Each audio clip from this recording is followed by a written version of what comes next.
السلام علیکم جی. پنجاب کے پاکستان کے سب سے بڑے صوبے پنجاب میں کل ایک سیاسی بحران جو تھا وہ اپنے اختتام کو پہنچا. اور سیاسی بحران کیا تھا پہلے ہم اس کی جو کل ہوا اس کی بات کر لیتے ہیں, پھر واقعات کو سیکوینس میں لے لیتے ہیں. کل جو تھا پہلے واقعات بیان کر لیتے ہیں. عمران احمد خان نیازی صاحب جو ہیں ان کا خیال ہے کہ ان کو وفاق سے غلط طریقے سے حکومت سے نکالا گیا اور اب وہ چاہ رہے ہیں کہ الیکشن فوری طور پہ ہوں, کیونکہ ان کا خیال ہے کہ وہ بہت زیادہ مقبول ہو چکے ہیں اور تمام جو ان کی سروے کمپنیاں, ویسے وہ سروے کمپنیوں کی کیا اوقات ہے, لیکن اگر آپ اس کو یوں دیکھ لیں تو اس وقت جو ہے پاکستان کے اندر جتنی بھی سروے کمپنی ہیں ماسوائے ایک آدھ کے, باقی سب کا رزق عمران احمد خان نیازی صاحب سے وابستہ ہے, کیونکہ ہر ہفتے وہ ہر کمپنی سے ایک سروے کرواتے ہیں پبلک کی اوپینین کا, اور اس کے روشنی میں پھر اپنی جو ہے وہ اسٹریٹجی ترتیب دیتے ہیں. وہ یوں سروے کمپنی کو ہر مہینے کے 4 بزنس مل رہے ہوں تو اس کا انٹرسٹ اس سے کیوں نہیں جڑے گا. ٹھیک, انہوں نے IRIS کا سروے بتایا. آئرس جو ہے اس کے بارے میں تو مشہور ہے نا کہ میں نے نوٹ بخواہ میرا موڈ بنے, اس کو جس طرح کے پیسے دیں وہ اس طرح کا سروے بنا دیتے ہیں. کس زمانے میں گیلپ پاکستان کے اوپر بھی عروج آیا تھا, ڈاکٹر اعجاز شفیع گیلانی صاحب ہوتے تھے, تو وہ پتہ چلا کہ ڈاکٹر اعجاز شفیع گیلانی صاحب جو ہیں وہ ان کے صاحبزادے جو ہیں انہوں نے بھی بزنس دیکھنا تھا, تو جب انہیں بزنس ادھر سے مل رہا ہے تو وہ کیوں نہ وہ کریں گے. تو خیر وہ انہوں نے بھی پورا گیلپ پاکستان جو ہے وہ اس کو عمرانڈوائز کر دیا. پچھلے دنوں مجھے سمجھ نہیں آ رہی تھی بزنس ریکارڈر کو کیا ہوا ہے, وہ کیوں عمرانڈو بن گیا, تو وہ پھر پتہ چلا کہ وہ ان کا بھی ایک ریسرچ سیل ہوتا ہے اس کو بھی اسائنمنٹ ملتی ہے, وہ تواڈا بیڑا تر جائے. مطلب ایک انہوں نے کانٹریکٹ دے کے اور پورے کا پورا میڈیا ہاؤس بائے کر لیا PTI نے. تو خیر یہ ہے, لیکن ان سرویز کو تو وہ سرویز وغیرہ جو ہے وہ لیتے ہیں اور یوں وہ چلتا ہے. خیر عمران احمد خان نیازی صاحب کا خیال ہے کہ وہ اس وقت پاکستان کے مقبول ترین لیڈر بن چکے ہوئے ہیں اور اسی کا حکم ہے ان کی سوشل میڈیا کو. وہ مطلب کہ IRIS کے سروے کے اندر جا کے کہیں 50% ان کی اپروول ریٹ ہے, ورنہ اس سے پہلے تو 85% سے نیچے کھلوتے ہی نہیں تھے. جب وہ اپریل میں نکالے گئے تھے وہ 85% سے نیچے ٹھہرتے ہی نہیں تھے, تو 85% سے اب بڑی مشکل سے وہ 50% پہ آئے ہیں. تو مطلب جس طرح کے وہ ہیں, تو ان کا خیال ہے فوری طور پہ الیکشن کروائے جائیں تاکہ وہ نئے مینڈیٹ کے ساتھ اور نئی طاقت کے ساتھ اور 2/3 اور 3/4 اکثریت کے ساتھ واپس آ سکیں. لہٰذا انہوں نے الیکشن کے لیے حکومت کے اوپر دباؤ بڑھانے کے لیے ایک مارچ کیا. وہ مارچ جو تھا وہ اسلام آباد جانا تھا, لیکن وہ پنڈی ٹھہر گیا. پنڈی ٹھہر کے انہوں نے اسلام آباد کی طرف یلغار کرنے کی بجائے, جیسا کہ انہوں نے پہلے کی تھی اور ڈنڈے بھی کھائے تھے, پھر چیخیں ججوں کی نکلی تھی, سپریم کورٹ کے ہم خیال بینچ کی چیخیں نکلی تھی, لیکن ڈنڈے جو تھے وہ PTI والوں کو پڑ گئے تھے, رانا ثناء اللہ کے ہاتھوں. تو بڑے پٹے تھے پھر سپریم کورٹ کے جج جو تھے, لیکن خیر اب وہ رخ ساڑے تھے, ساڑنے کو پھر انہوں نے جواز فراہم کیے باقاعدہ اپنے فیصلوں کے ذریعے, اور وہاں پہ جو میٹرو کا اسٹیشن ہے اس کو آگ لگانے کے جواز فراہم کیے. ہماری سپریم کورٹ کی اعلیٰ عدلیہ کس طرف لگی ہوئی ہے, لیکن خیر نہیں, ہم خیال بینچ ہی لگا ہوا ہے, باقی تو جو ہے وہ تو اپنے ضمیر کے مطابق فیصلے کر رہے ہیں, یہ اپنے عشق کے مطابق فیصلے کر رہے ہیں, اپنے کرش کے مطابق فیصلے کر رہے ہیں. لیکن آج کا ہمارا یہ موضوع نہیں ہے. تو اس کے بعد پھر انہوں نے پہلے ڈنڈوں کی وجہ سے ان کی ذرا لوس ہو رہی تھی, تو پھر اس لیے وہ اسلام آباد نہیں گئے, تو پنڈی سے واپس پلٹ ہے. تو پنڈی میں انہوں نے فرمایا کہ جناب میں پنجاب اور KP اسمبلی توڑ دوں گا.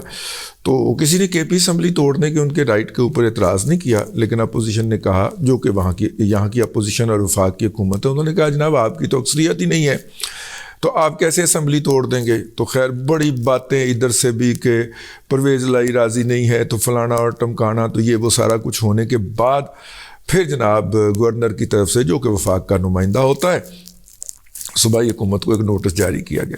صوبائی حکومت کی ریسکیو کے اندر فوری طور پہ ہائی کورٹ آ گئی, اور ہائی کورٹ نے کہا, یہ وہی ہائی کورٹ ہے نا جس کو کہا گیا کہ جناب اسپیکر پنجاب اسمبلی کا الیکشن جو ہے وہ ہونا تھا خفیہ رائے شماری سے. انہوں نے شو آف ہینڈ سے کر لیا ہے, یہ آئینی اور پروسیجر کی وائلیشن ہوئی ہے, اس کے خلاف پٹیشن گئی ہے. الحمدللہ وہ پٹیشن نہیں لگنے دی علی ساہی کے سسر صاحب نے. ٹھیک ہے, ہاں پی ٹی آئی کی پٹیشن چلی جائے تو وہ راتوں رات لگ جاتی ہے. بلکہ اب تو پی ٹی آئی کو کوئی مسئلہ ہو نا وفاق میں تو وہ لاہور ہائی کورٹ میں آ کے پٹیشن فائل کرتی ہے. خاص طور پہ بڑی کوشش کر رہے ہیں علی سائی کے سسر صاحب کہ یہ جو ہے نا وہ کیا ہے جی توشہ خانہ کیس کے اندر عمران خان کو فوری طور پہ ریسکیو کر کے نکال لیں. بھائی دماد کی منسٹری ہے، کوئی مذاق تھوڑی ہے.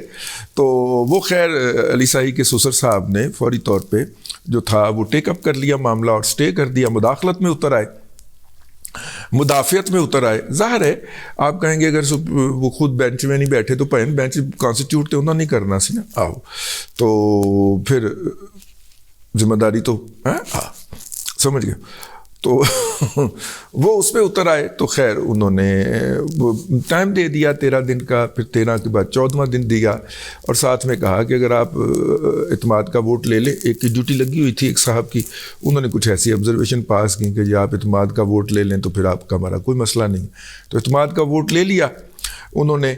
اپوزیشن کا خیال تھا کہ وہ جو 5-6 رکن توڑ بیٹھے ہیں اس کی بنیاد، اس کے بعد وہ جو ہیں وہ میرا مطلب ہے کہ ان کے پاس 186 پورے نہیں ہیں. انہوں نے 5-6 جو توڑے تھے وہ اپنے گھروں میں بیٹھے رہے لیکن انہوں نے 186 کر کے دکھا دیے. تو پچھلی دفعہ 192 تھے میرا خیال ہے ان کے، تو اس دفعہ 186 رہ گئے. لیکن 186 سمپل میجورٹی تھی جو کہ انہوں نے ثابت کر دی کہ وہ اسمبلی کے اندر جو ہے وہ اکثریت رکھتے ہیں. اب مسئلہ کیا ہے؟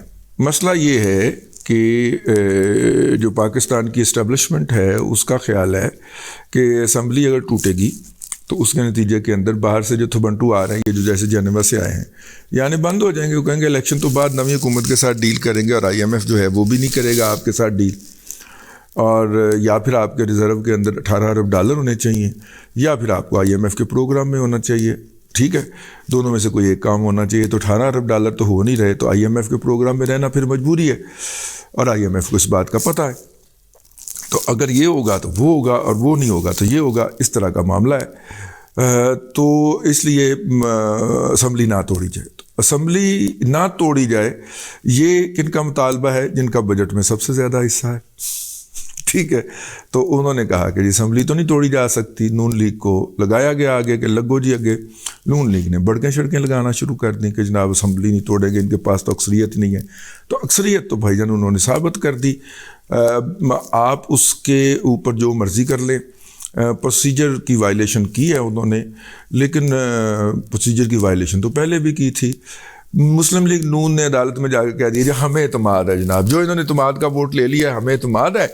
اور جناب گورنر صاحب جو ہے نا وہ اپنا حکومت کو ڈیزالو کرنے کا جو کہ انہوں نے کی تھی وہ اپنا حکم واپس لیتے ہیں. اور چونکہ چیف منسٹر کو اعتماد حاصل ہے، اب چیف منسٹر کو اعتماد حاصل ہے تو اس کا مطلب کیا ہے؟ اس کا مطلب یہ ہے کہ اب مسلم لیگ نون کا خیال ہے کہ آپس میں پڑن، کیونکہ وہ کہے گا اسمبلی توڑ، انہیں کہنا میں اسمبلی نہیں توڑنی، کیونکہ یہ جو ہے یہ پنڈی والوں کو بھی گارنٹی کر کے آیا ہوا ہے جا کے پرویز لائی کہ میں اسمبلی نہیں توڑوں گا.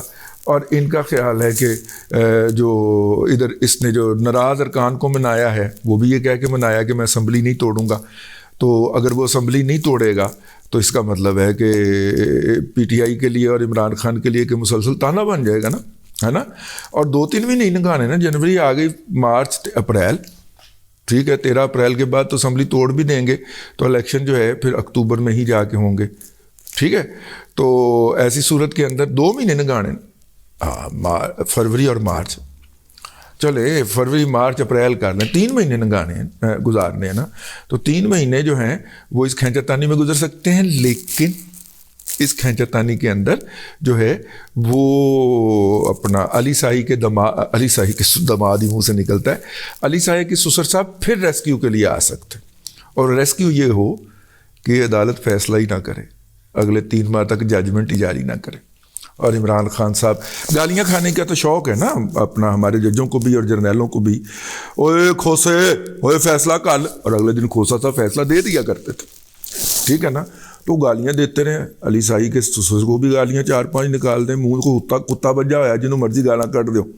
ٹھیک ہے، لیکن اب بات گھوم کے آئے گی کہ جناب ٹھیک ہے پھر اعتماد کا ووٹ تو ہو گیا، ہمارا خیال تھا نہیں ہے آپ کے پاس تو بندے پورے ہیں، توڑو اسمبلی. ٹھیک ہے، اب اسمبلی توڑنے کا جو بھی سلسلہ ہوگا، اللہ کرے اسمبلی ٹوٹے اور پتہ چلے، عوام سے فریش مینڈیٹ لیں، اور سروے کمپنیاں جو ہیں وہ کیا کرتی ہیں اور کیا کہتی ہیں اور کس طرح مینوور کرتی ہیں اور کس طرح میڈیا مینوورنگ کی جاتی ہے، اور یہ سارا کچھ جو ہے یہ سامنے آئے کھل کے، ٹھیک ہے نا. تو بہرحال جی یہ ہو گیا. عمران احمد خان نیازی صاحب جو ہیں، ان کی پارٹی اور پاکستان مسلم لیگ کیو جو ہے، ان کے پاس 51% یا 50% سے زیادہ ارکان کی تعداد موجود ہے. ٹھیک ہے جی، موجود ہے. پی ایم ایل این نے جو اتنے بڑے اعتراضات کل پریس کانفرنس میں کیے تھے، اس میں سے وہ سارے کے سارے انہوں نے جو تھے وہ اپنے اعتراضات آج عدالت میں جا کے واپس لے لیے. اچھے بچے بن کے انہوں نے واپس لے لیے. انہوں نے کہا جی ٹھیک ہے. کیوں کہا؟ انہیں پتہ ہے کہ عدلیہ نے اس معاملے کو ڈیلے کر کے عمران احمد خان نیازی کو ریسکیو کرنا ہے کہ وہ اسمبلی نہ توڑنے کا کوئی جواز دے سکے. پی ایم ایل این جو ہے اس جواز سے پیچھے ہٹنا چاہ رہی ہے. کرو جی، ٹھیک ہے، کرو، اسمبلیاں توڑو. تو بہرحال یہ تھا اب تک کی صورتحال. اور اس کے اوپر میرا خیال، ہو سکتا ہے آپ میرے خیال سے اگری نہ کریں، اگر نہیں کریں تو آخر میں لکھ دیجئے گا. میرا خیال ہے کہ گیم اب شروع ہوئی ہے. ٹھیک ہے، آپ کا کیا خیال ہے؟ نیچے احتیاطاً لکھ دیجئے گا. اب تک کے لیے اتنا ہی. اگلے ولاگ کے اندر پھر ملاقات ہوگی. اللہ تبارک و تعالیٰ آپ کو آسانیاں عطا کرے اور آسانیاں خلق خدا میں تقسیم کرنے کی توفیق عطا کرے.